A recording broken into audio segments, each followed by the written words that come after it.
Hello everybody, Suzanne Hacker here, your vacation rental business coach with Welcoming Wow. And this is part of our Owners Club interview series. Today I am here with Allison. And Allison has a vacation rental not in the US, but she is from the US. So I want her to tell us all about it. So Allison, if you could introduce yourself and tell us about your vacation rental, I would love that. Hi, yes, I'm Allison Oriana Sprung. I have a vacation rental in Tulum, Quintana Roo, Mexico. Yes, I am from the U.S. My husband got transferred to work in Mexico.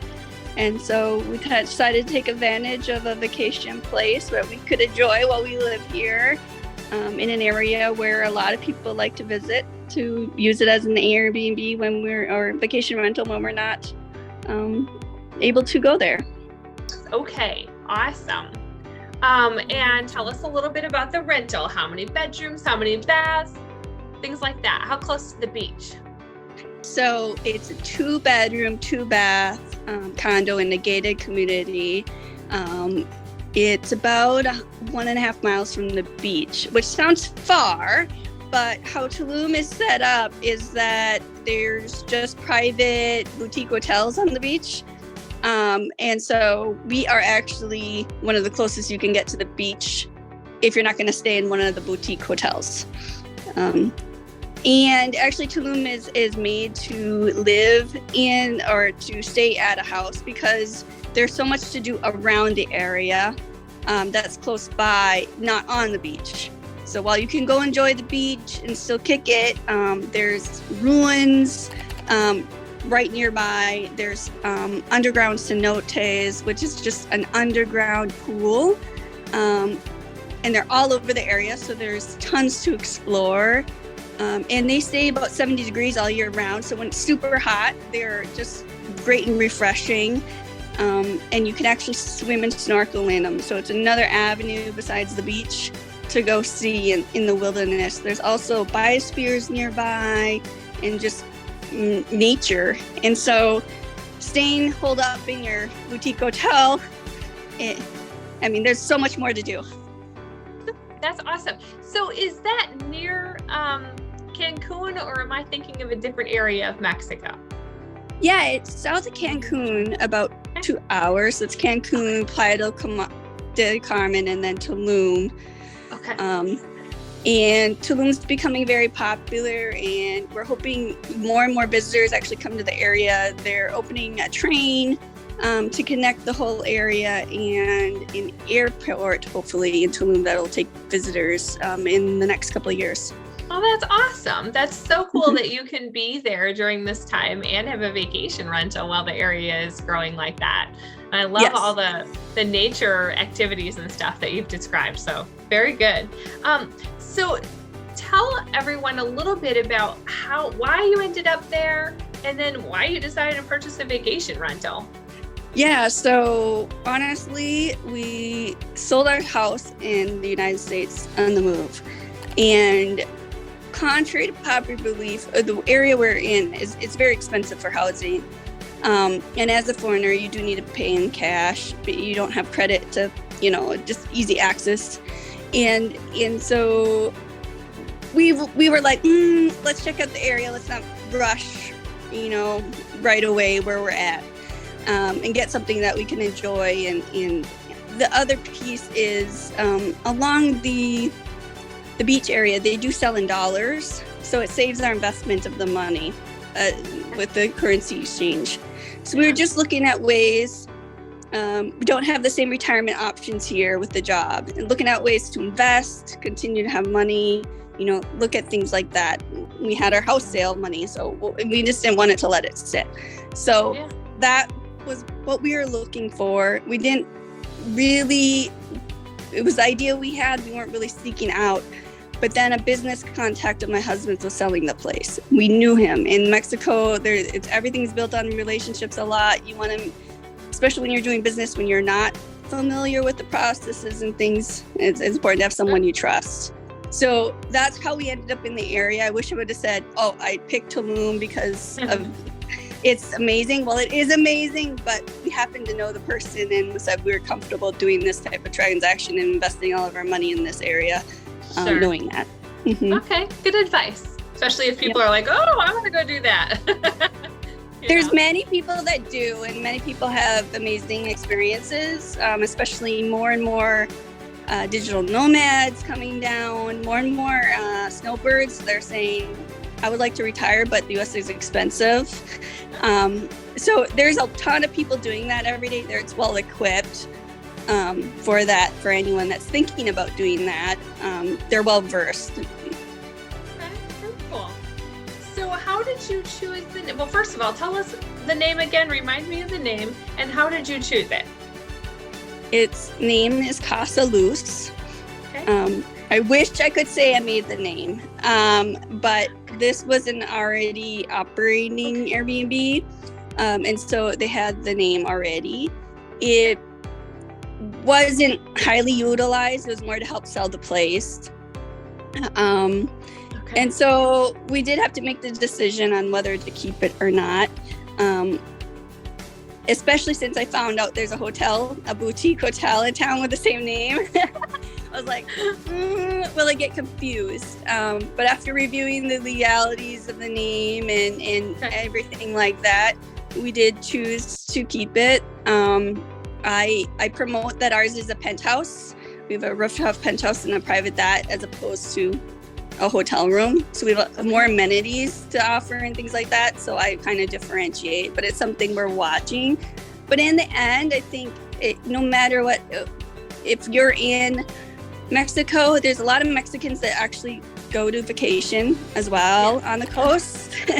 And so it's still in Spanish and still drives them if they would like to stay, and people from Spain, which we've had. But it's also Costa. People know what Costa is, and Luz just means light. They're easy words that can relate to the area that people can understand. So we did keep it. We did keep the name. Awesome. Great story, though. So tell me a little bit. So do you just rent through Airbnb or VRBO, or do you have a direct booking website, or do you do all of the above? So right now, just currently through Airbnb, because when we bought it, we were booked 6 months out. Okay. And the guy we bought it with was getting out of Airbnb. So let us just kind of put our name on the listing and all that. And he helped us transfer, helped us through the listings. But then we had to create our own, but we still had the listings on his subscription we were using in his site. And so I'm just only getting started with VRBO and a few others because it's no point in starting them if you're already booked 6 months out. It doesn't help you any. Right. So that we're getting started. I've looked at Homestay or HomeSwap, but we've had issues with their website. There is a great one here in Mexico that's wonderful. That's actually owned by the brother of a kid in my son's class at school, but they charge. So I'm not quite ready they charge up front to promote on that site. I'm watching to see. But there's different ones around, but right now we're sticking to the main ones. And I'm waiting on the direct booking site only because we want to start our company, and that's slower here to do as well. We'd like to do that, but takes a little bit longer process in Mexico. Okay. So I'm waiting with that just for that reason. Okay, wonderful. So, and tell me a little bit, did the listing already have professional photos and you just kept using those, or did you take your own? What are you doing with that?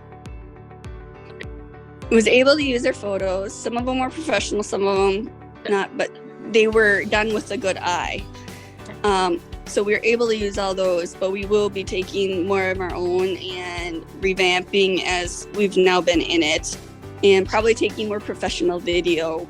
Tulum, everywhere in Tulum has their website and social media game on.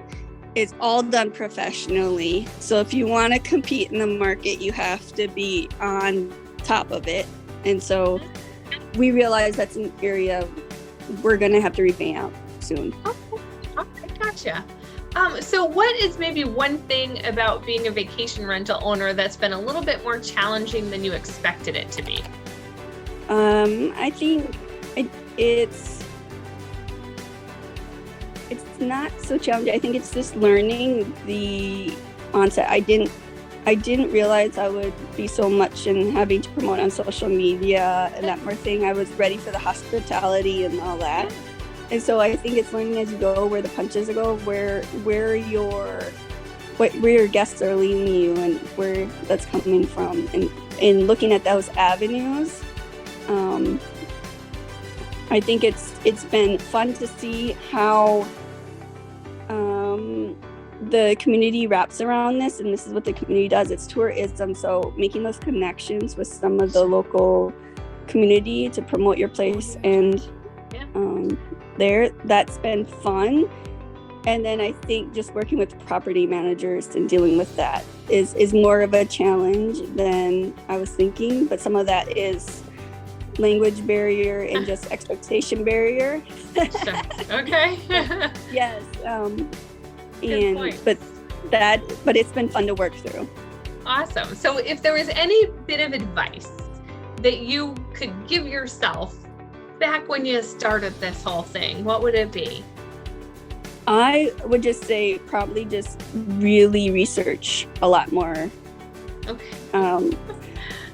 More so because, we checked all the boxes, knew where we were going, and said, this looks good, sounds good. But trusted and knew we wanted to do this because we had the opportunity. Sure. While we would like it to make a ton of money, if we didn't, I was fine with that, just based on what we wanted to have a vacation home. But now that I'm in it and seeing how it is, I would have looked into it. Now we are fine, like we have all the boxes are ticked, but I would have reviewed the area more, seen everything, really done a lot more ground exploration. Okay. All right. Very good points and good advice too for somebody else that may be, going to start on this journey as well. So do you have any pet peeves, if you will, when it comes to your vacation rental? What is maybe one or two pet peeves that you have? Right now, it's gone pretty smoothly. I don't have anything. My worst guest was my first guest. But other than that, we've had amazing people come and stay. Nice. And so I don't have any huge negatives on it. I'm glad. Yeah, that's a good thing. That's a really good thing because, sometimes people, they start to think they want to get into this business, but then they start to join a bunch of Facebook groups of other owners and they hear all these horror stories and then they're like, I don't think I want to do it anymore. And it's like, no, really, all you're hearing is the few negatives. You're not hearing all the good stuff from all the good owners who are really enjoying it, and they're being successful at it and having a good time, making some money and learning new skills too. So I like it when people are like, no, it's good.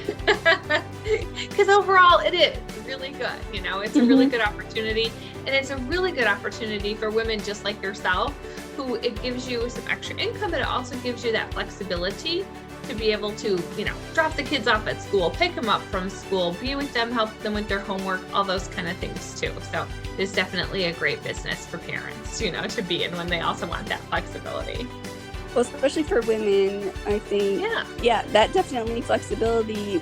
But to do this move to Mexico, I had to leave my job. And now that I'm in this, I tell my husband, I said, this is my security.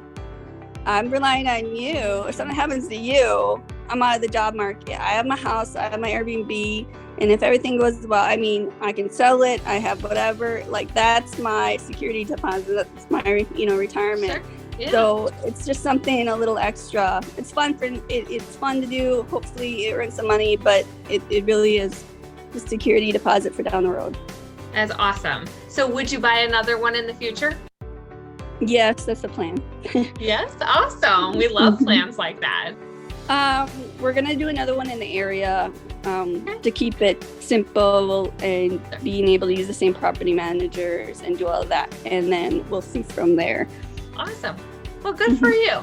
And it's been a pleasure to talk to you today. I will connect with you again when we have follow-up questions and stuff like that. But you've had some really good advice for people, and I'm really happy to have been able to share your journey, especially since it's in Mexico.